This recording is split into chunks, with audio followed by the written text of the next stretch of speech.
Го гледате и денешното петочно издание на емисијата Топ спортната во Стари денес, драги гледачи, ќе ги слушнете и погледнете денешниве најнови спортски информации. Синоќа беа одиграни 16 финалните надпревари од Лига Европа. Лацио не успеа да оди понатаму, но затоа пак пласман обезбедија Тотенхем, Наполи и други тимови ќе слушнете во продолжение за кои тимови станува збор. Поради пак недоличен гест кој што се случил на сред надпревар, Фудбалската асоциација реши да го казни фудбалерот Анилка со суспензија од 5 надпревара и парична казна од 80.000 фунти.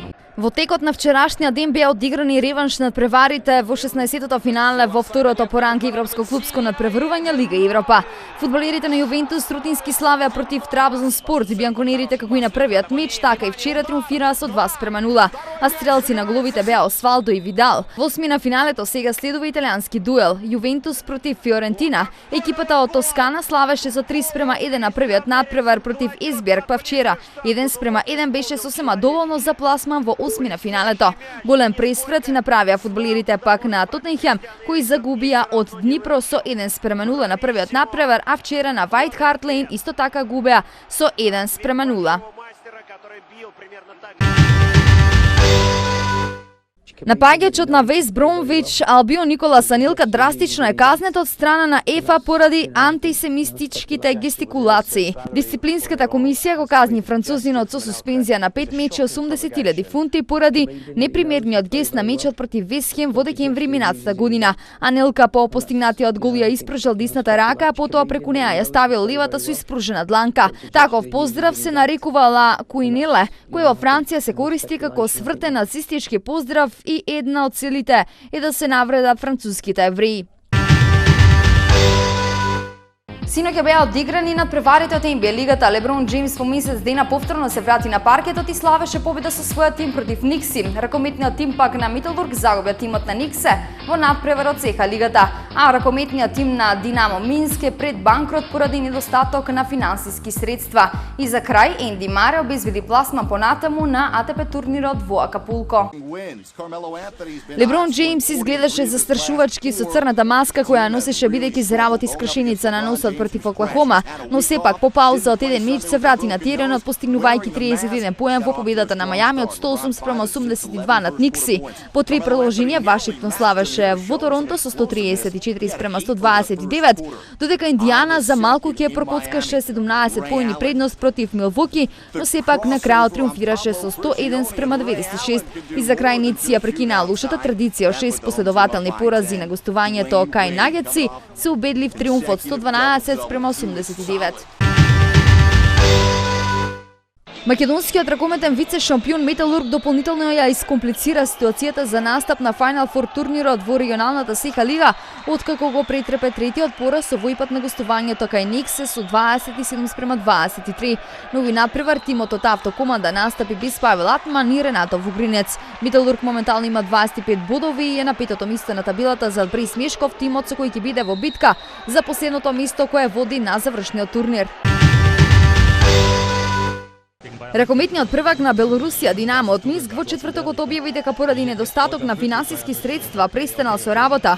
Клубот влегол во процес на ликвидација, сите играчи добили документи дека се слободни играчи. Инаку Динамо Минск настапуваше во Лигата на шампионите во групата заедно со македонските представници Металург и Вардар, од кој беше елиминиран од натамошното надпреварување. Енди Маре ќе игра со Григор Димитров, Александар Долгополов против Кевин Андерсон во полуфиналето на АТП турнирот во Акапулко. Давид Ферер го бркаше пак петото едно по друго финале во Мексико, но поради повреда мораше да го предаде мечот со Кевин Андерсон. Мечот кој публиката најмногу го очекуваше беше оној меѓу Маре и Симон. Шкотот беше на работна пораз, го загуби првиот сет со 6:1, а во вториот губеше со 5:3. Тоа беше 12-та едно по друго победа на Маре против Симон, а сега ќе го чека Димитров кој славеше против тенисерот Гулбис.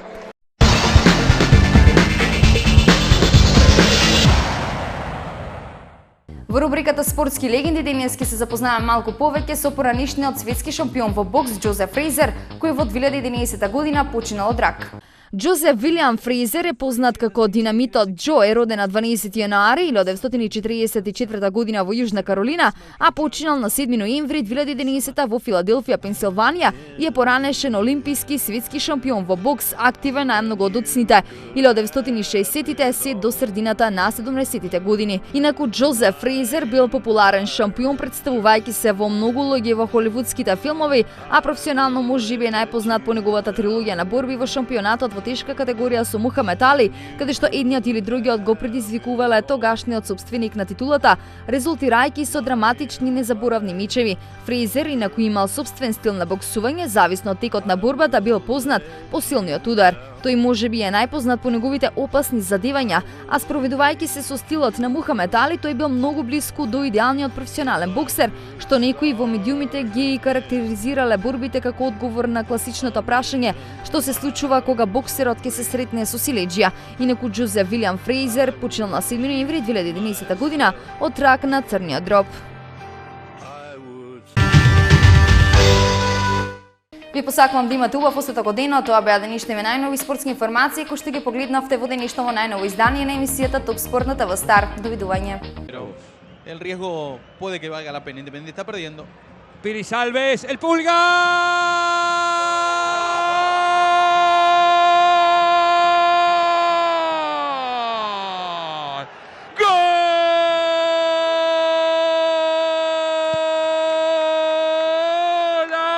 De Atlético, el gran Pulga Rodríguez, un Pulga extraordinario, un arquero a mitad de camino y el...